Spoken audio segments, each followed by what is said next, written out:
Hi, I'm Clare Williams and I started Red Kite Dance just getting on for 3 years ago now. The reason for doing it was really that I wanted an opportunity myself to dance and to perform in contemporary but in other styles as well. And I reckoned that if there was me out there who wanted to perform, then there were other people as well, but there were absolutely no opportunities at all for adults who wanted to dance in a contemporary style rather than doing, say, Zumba or something, to dance, to improve their technique and to perform. We have now performed, well, several times, but we've had two sort of annual performances where we've introduced new work.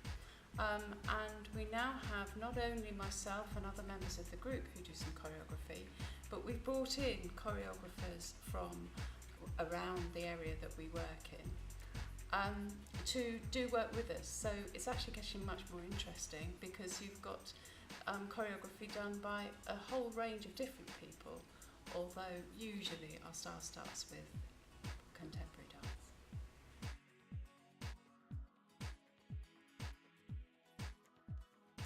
I wanted the company to have a name that described where it was without it being Aylesbury or Buckinghamshire, which then might make people who lived in those who lived beyond those areas think that they couldn't be part of it. So I tried to think of something that was unique about this area around here, but didn't have a heavy boundary on it so that people would think they didn't cross.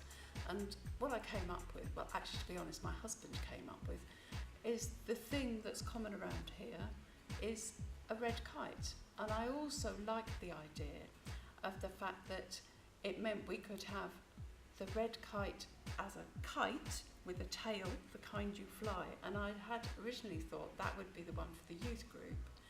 And then we'd have an actual picture of the bird as the red kite for the adult group. But actually, the little kite was so much nicer than the bird picture was that we have the kite on its own picture for everything.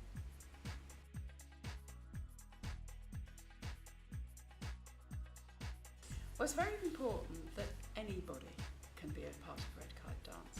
I have a little thing I say, which is there's no such thing as bad dancing, only inappropriate choreography.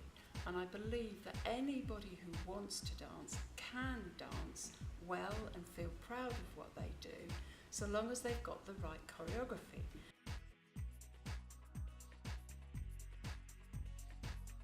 I nagged my mum from when I was about 6, actually 5 or 6, to let me go to dance classes, ballet classes. And she wouldn't do it, because she said, no, it'll spoil all your natural movement. But eventually she gave in when I was 10, so I started doing ballet then, and it became really hugely important to me.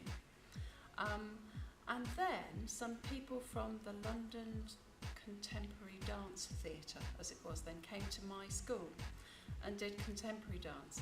And I'd been beginning to find ballet a bit sort of restricting, I suppose. And not very cool, to be honest.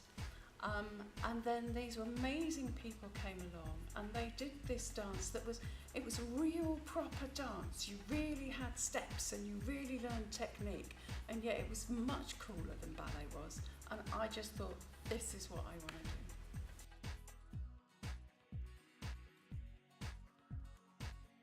Well, Sarah and I have got a stellar list of things that we really want to achieve, which includes having the company that we've got now, the adult company, performing on a regular basis, and the youth group, as great as it is now, but with more people in it. But also that we've created opportunities for people, not necessarily who want to come to classes with us every day, but a place where anybody can perform, because we run those kinds of events.